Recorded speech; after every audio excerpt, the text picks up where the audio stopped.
और अब बात राफेल की। फ्रांस में रक्षा मंत्री राजनाथ सिंह ने राफेल की पूजा क्या की, भारत में सियासी बवाल खड़ा हो गया।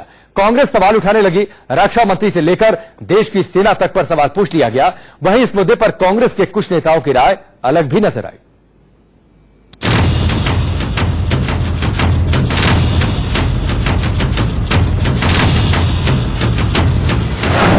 राफेल की पूजा पर विवाद क्यों? This government to dramatize and make a drama of everything. पहले विवाद, फिर हिंदू पूजा पर बंट गई कांग्रेस। राफेल से घबराहट तो हिंदू पूजा पर सियासत।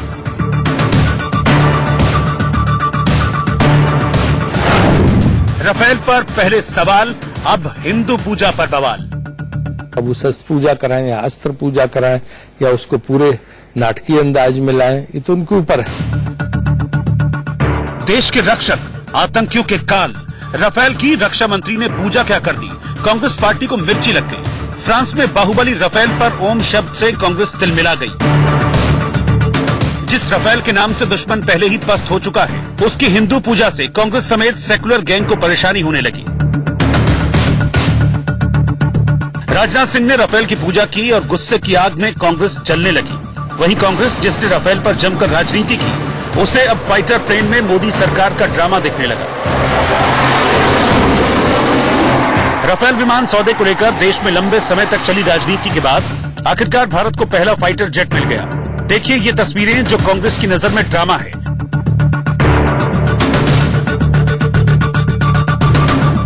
विजयदशमी के दिन देश के रक्षा मंत्री ने हिंदुस्तान के रक्षक को रक्षा सूत्र बांधा तो कांग्रेस ने उसे नाटक बता दिया।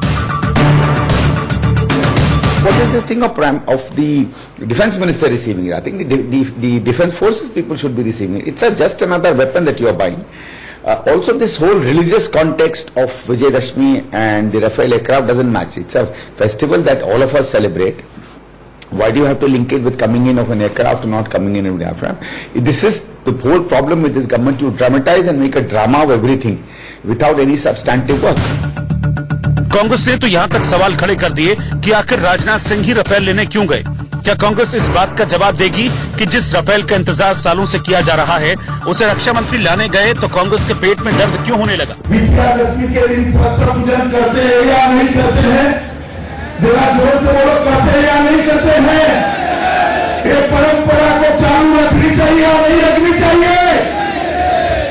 मोदी जी ने राफेल को शामिल किया, राजनाथ सिंह जी ने शस्त्र पूजन किया, कांग्रेस वाले इसका भी विरोध करें। मैं इनको कहना चाहता हूं, तनिक रात को सोचा करो किस चीज का विरोध करते हैं, किसका नहीं करते। कांग्रेस की राजनीति का स्तर रसातल तक पहुंच गया है। इसीलिए तो सुरक्षा जैसे गंभीर मुद्दों पर भी धर्म की सियासत करने लगी है। शस्त्र पूजा करनी चाहिए या नहीं करनी चाहिए? ये हमारे देश की संस्कृति है या नहीं है? अभी कांग्रेस को इसमें तमाशा दिखाई पड़ता है, उसमें उनका दोष नहीं है।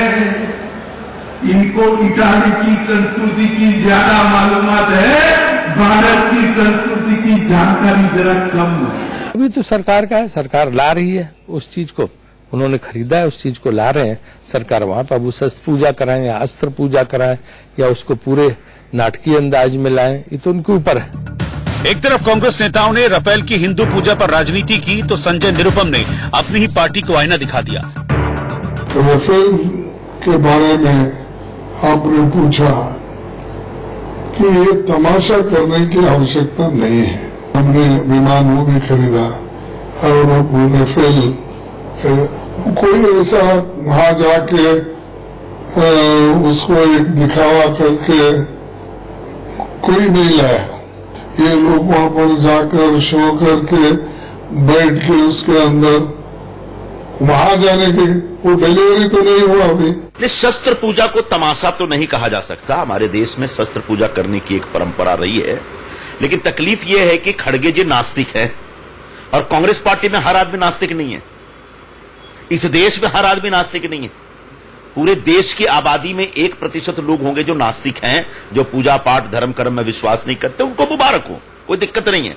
लेकिन उनकी सोच तमाम जो आस्तिक लोग हैं, जो पूजा पद्धति में विश्वास करते हैं, उसके ऊपर थोपा नहीं जा सकता। कम से कम कांग्रेस पार्टी के ऊपर तो नहीं थोपा जाना चाहिए। आज पूरी दुनिया में भारतीय संस्कृति का डंका बज रहा है। योग हो या कला, विदेशों में भारत का मान सम्मान इसकी सांस्कृतिक विरासत की वजह से ही बढ़ा है। लेकिन हमारे देश में ही कुछ ऐसे लोग हैं जिन्हें देश के सम्मान बढ़ने से परेशानी हो रही है। कांग्रेस की अलका लांबा ने ट्वीट कर कहा, जो राजनाथ सिंह ने किया, क्या AK एंटनी या APJ अब्दुल कलाम अपने साथ बाइबल या कुरान लेकर ऐसा करते तो क्या होता। ये पहली बार नहीं है जब कांग्रेस ने भारतीय संस्कृति के बहाने हिंदू धर्म पर निशाना साधा है। कांग्रेस ने ही श्री राम को काल्पनिक बताया था। राम सेतु पर भी कांग्रेस का ऐसा ही रुख रहा। कांग्रेस को हिंदू तभी याद आते हैं जब चुनाव नजदीक आता है। कांग्रेस पार्टी ही थी जिसने राफेल पर सबसे ज्यादा सवाल उठाए थे और इसे सुप्रीम कोर्ट तक घसीटा था। लेकिन कांग्रेस के तमाम प्रोपोगेंडा के बाद भी आखिरकार सेना को राफेल की शक्ति मिल ही गई और इसी बात से शायद कांग्रेस इतनी परेशान है कि उसने राफेल की हिंदू पूजा पर सियासत शुरू कर दी है। Bureau report, India news. दरअसल ये कांग्रेस की राफेल को लेकर सियासत है जो वक्त के साथ वो साथी रहती है, लेकिन इन सबके बीच फ्रांस से कल राफेल मिल गया जिसे रक्षा मंत्री राजनाथ सिंह ने विधिवत तरीके से पूजा अर्चना की। इसके साथ ही सेना ने अलग अलग शस्त्रों की भी पूजा की जो बेहद पारंपरिक है। देखिए शस्त्र पूजा के अलग अलग रंग। 4 तस्वीरें आपकी टेलीविजन स्क्रीन पर। रक्षा मंत्री राजनाथ सिंह ने पहले राफेल को रिसीव किया, शस्त्र पूजा की, विधिवत पूजा पाठ करके पूरे विधि विधान के साथ। अपाचे हेलीकॉप्टर जब आया था तब भी हिंदू रीति रिवाज से पूजा अर्चना हुई थी। चिनुकाया सर्वधर्म सभा हुई थी। तेजस की भी हिंदू रीति रिवाज से पूजा होती रही है और भारतीय सेना हर विजयादशमी पर शस्त्र पूजा करती है, इसकी परंपरा रही है। तो राफेल की पूजा को लेकर विवाद के बाद ये 4 तस्वीरें जो देश की ताकत को बढ़ाने वाली तस्वीरें हैं और साथ ही हर तरीके की सियासत का पर्दाफाश भी करती हैं। भारतीय सेना में भारतीय सेना के तीनों अंगों में शस्त्र पूजा की परंपरा रही है और उसी परंपरा को दिखाती है 4 तस्वीरें। रक्षा मंत्री राजनाथ सिंह ने जब पहले राफेल को रिसीव किया, पहले राफेल में पहली उड़ान भी भरी, लेकिन उससे पहले चूंकि विजयादशमी का दिन था तो शस्त्र पूजा की। अपाचे जब आया था तब भी पूजा हुई थी। चिनूक आया सर्वधर्म सभा हुई थी और तेजस भी जब भारतीय सेना में शामिल किया गया था तब भी उसकी हिंदू रीति रिवाज से पूजा अर्चना की गई थी। राफेल की हिंदू पूजा पर कांग्रेस ने हंगामा किया तो राफेल की हिंदू रीति रिवाज से पूजा को हिंदू धर्मगुरुओं ने सही बताया, जबकि मुस्लिम धर्मगुरु इससे सहमत नहीं है।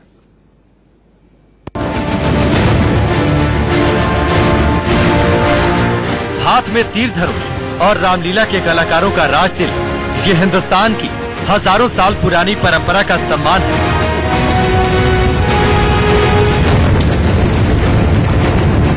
लेकिन जब देश के रक्षा मंत्री विदेशी जमीन पर राफेल की हिंदू रीति रिवाज से पूजा करते हैं तो इसे अलग चश्मे से देखा जाने लगता है। कांग्रेस के किसी नेता ने इसे ड्रामा बताया तो मल्लिकार्जुन खड़गे जैसे वरिष्ठ नेता ने धार्मिक तमाशा बताकर साबित कर दिया कि हिंदू विरोध और हिंदू संस्कारों पर चोट पहुंचाना कांग्रेस की नीति है।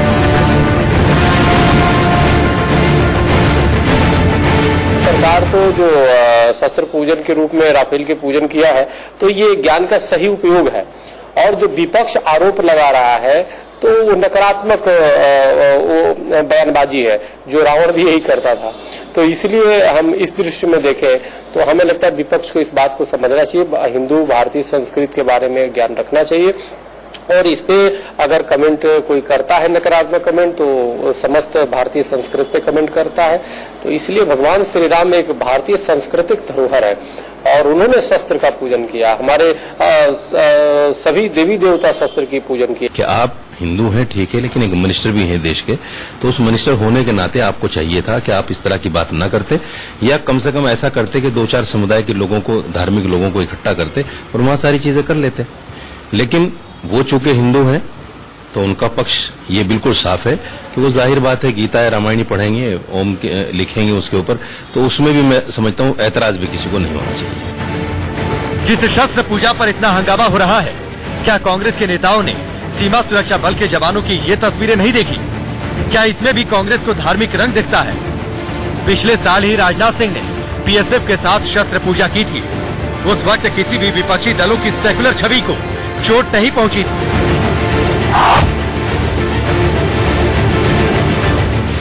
भारत के संविधान की मूल भावना में भी भारतीय संस्कृति की झलक साफ दिखती है, जिसमें राम से लेकर नटराज की तस्वीर है। संविधान के निर्माताओं ने देश को धर्मनिरपेक्ष नहीं घोषित किया, क्योंकि वो जानते थे कि भारत की आत्मा धर्मनिरपेक्ष है। बात बात पर संविधान की दुहाई देने वाली कांग्रेस यहाँ भी खामोश हो जाती है।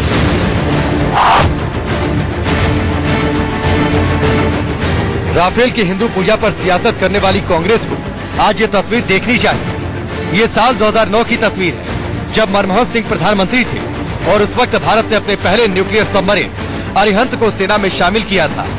तस्वीर में देख सकते हैं कि मनमोहन सिंह की पत्नी गुरशरण कौर ने अरिहंत सबमरीन की हिंदू रीति रिवाज से पूजा की थी।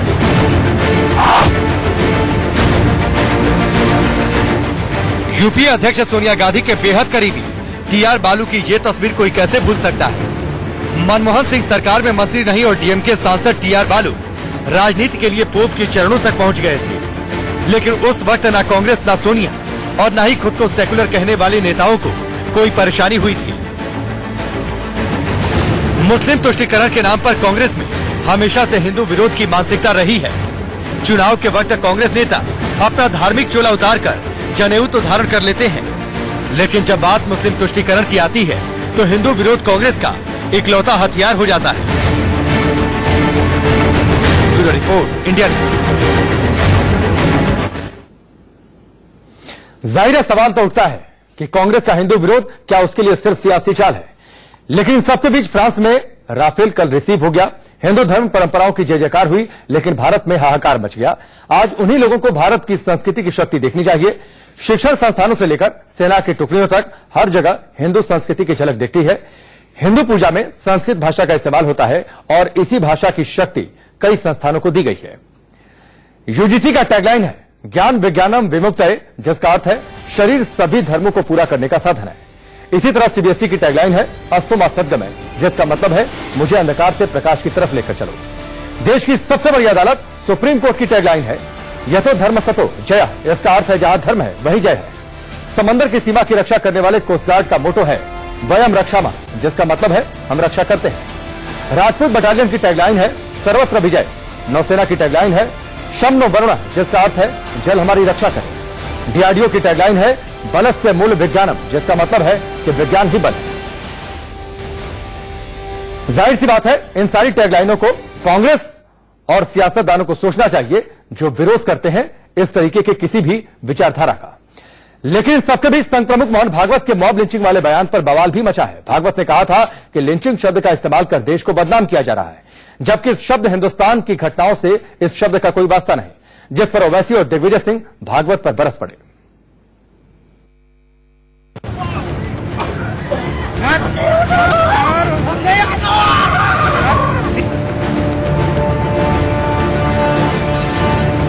तबरेज अंसारी, अलीमुद्दीन अंसारी, पहलू खान और मोहम्मद अखलाक 5 सालों के दरमियान गो तस्करी, बीफ खाने और चोरी के शक में सरेआम मार दिए गए अनेक लोगों में ये वो 4 नाम हैं जिनका जिक्र आते ही मॉब लिंचिंग पर बहस छिड़ जाती है।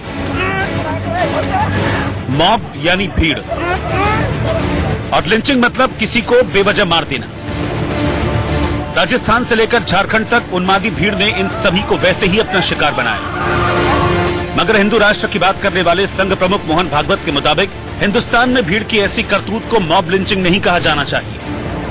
ये एक महिला को ऐसे ही पत्थरों से मारने के लिए जुट गए एक गांव के लोग, तो वहां ईसा मसीह पहुंचे और उन्होंने कहा कि इसको पापी है इसलिए आप पत्थर मार रहे, तो ठीक है मारो, लेकिन जो जिसने पाप न किया हो वो पहला पत्थर उठाए। तो सब लोगों को ध्यान में अपनी गलती आई। तो ये घटनाएं कहाँ की है, जहां की है वहां उसके लिए शब्द है। हमारे यहां ऐसा कुछ हुआ नहीं। ये छुटपुट समूहों की घटना है जिन पर कड़ी कानूनी कार्रवाई होनी चाहिए। विजयदशमी पर नागपुर में संघ प्रमुख के इस बयान से 5 दिन हमारे यहां ऐसा कुछ हुआ नहीं। ये छुटपुट समूहों की घटना है जिन पर कड़ी कानूनी कार्रवाई होनी चाहिए। विजयदशमी पर नागपुर में संघ प्रमुख के इस बयान से 5 दिन पहले ही बिहार के मुजफ्फरपुर में फिल्मकार मणिरत्नम और अनुराग कश्यप समेत उन 50 हस्तियों के खिलाफ मुकदमा दर्ज किया गया जिन्होंने मॉब लिंचिंग की बढ़ती घटनाओं के खिलाफ जुलाई महीने में प्रधानमंत्री को खुला खत लिखा था। और अब भागवत के बयान पर AIMIM सांसद असदुद्दीन ओवैसी ने जोरदार हमला बोला है। जब से बीजेपी की सरकार बनी, एक मंसूबाबंद तरीके से मॉब लिंचिंग हो रही है। और अगर आज मोहन भागवत ये कहती है कि मॉब लिंचिंग का ताल्लुक हिंदुस्तान या भारत से नहीं है, नहीं mister Mohan Bhagwat, mob lynching का ताल्लुक भारत से है। इंदिरा गांधी के कत्ल के बाद क्या दिल्ली की सड़कों पर सिखों का कत्लेआम नहीं हुआ? क्या वो क्या था? फिर वो एक एक सिख को चुन चुन कर मारा गया था। क्या 2002 में गुजरात में जब उस वक्त चीफ मिनिस्टर मिस्टर मोदी थे, क्या कत्लेआम नहीं हुआ? भागवत ने कहा कि भारत विविधता वाला देश है, जहां मॉब लिंचिंग के नाम पर कुछ लोग समाज की एकता खत्म करना चाहते हैं, जिस पर कांग्रेस नेता दिग्विजय सिंह उन्हें एकता का पाठ पढ़ाने उतर आए। हमारे देश में जो विविधताएं हैं वो भी है, हमारे देश का भूषण है, परंतु ऐसी शक्तियां और इसका लाभ लेकर दूरियां बढ़ाती है, एक को दूसरे से अलग करने की कोशिश करती है, विविधताओं को भेदों के रूप में देखती है, भेद पहले से है उनको और भड़काती है, उसके आधार पर समाज की दूरियां बढ़ाती है। जिस दिन मोहन भागवत जी एकजुटता का संदेश देकर उसका पालन करने लगेंगे, सारी समस्या समाप्त हो जाएगी, मॉब लिंचिंग भी खत्म हो जाएगी, नफरत भी खत्म हो जाएगी, प्रेम और सद्भाव और महात्मा गांधी का रास्ता अपना लेगी। इस दिन हमारी सारी शिकायतें समाप्त हो जाएगी। मॉब लिंचिंग के नाम पर देश को बांटने और बदनाम करने की जो बात भागवत ने कही है, पीएम मोदी ने झारखंड में तबरेज अंसारी की हत्या के बाद करीब करीब वैसी ही बात संसद में कही थी। युवक की हत्या का दुख यहां है, सबको है, मुझे भी है और होना भी चाहिए। दोषियों को कड़ी से कड़ी सजा भी मिलनी चाहिए, लेकिन क्या एक झारखंड राज्य को दोषी बता देना यह शोभा देता है क्या? आंकड़ों के मुताबिक 2014 से पहले भी कई जगहों पर कई लोग भीड़ के कहर के शिकार बने हैं और 2014 से अब तक लिंचिंग की करीब 150 घटनाएं सामने आई हैं, जिसमें 68 लोगों की मौत हो चुकी है। भीड़ की हिंसा का शिकार बने 50% लोग मुस्लिम थे, यानी भीड़ की हिंसा का शिकार गैर मुस्लिम भी बराबर बने। मगर जिस तरह कुछ लोग इसे धर्म से जोड़ देते हैं, उससे पाकिस्तान के लिए भी मॉब लिंचिंग हथियार बन जाता है। यहां आपको जानवरों की तरह रखा जाएगा। कहीं किसी ने गाय का किसी को पर इल्जाम लग गया कि गाय का गोश्त खाया है, उसको आरएसएस के गुंडे सड़कों पे कत्ल करेंगे और उनको कोई अदालत हिंदुस्तान की सजा नहीं देगी। ये पैगाम दे रहे हैं आप। सवाल है कि क्या मॉब लिंचिंग के पीछे पाकिस्तान की भी कोई चाल या साजिश है? क्योंकि जिन लोगों को भागवत की बातों पर एतराज है, उनके आरोप और बयान पहले भी पाकिस्तान का हथियार बनते रहे हैं। Bureau report, India news. मुसलमान 40 शादियां करके 107 बच्चे पैदा करेंगे तो बच्चे आतंकवादी नहीं बनेंगे तो क्या बनेंगे? ये विवादित बयान दिया है पूर्व सांसद और रामविलास वेदांती ने, जिनके बयान पर बवाल खड़ा हो चुका है।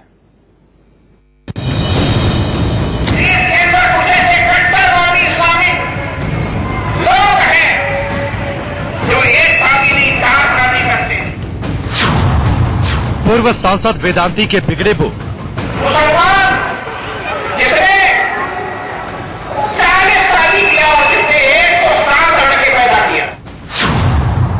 आतंकवाद पर वेदांती का अद्भुत ज्ञान। क्या होगा? आतंकवादी बनेंगे। धार्मिक चोले में मुसलमानों के खिलाफ भड़काऊ भाषण दे रहे ये है रामविलास वेदांती। बीजेपी के पूर्व सांसद वेदांती 40 शादी किया और जिसने 107 लड़के पैदा किया। राम जन्मभूमि न्यास के कार्यकारी अध्यक्ष हैं, जो विजयादशमी पर यूपी के इटावा में श्री राम यात्रा में शामिल होकर लोगों को मर्यादा पुरुषोत्तम के जीवन का संदेश देने आए थे, मगर खुद ही शब्द और धर्म की मर्यादा लांघ गए। लोग हैं जो एक शादी नहीं 4 शादी करते हैं, तो 4 शादी के बाद तलाक देते हैं और तलाक दे करके ऐसे ऐसे लोग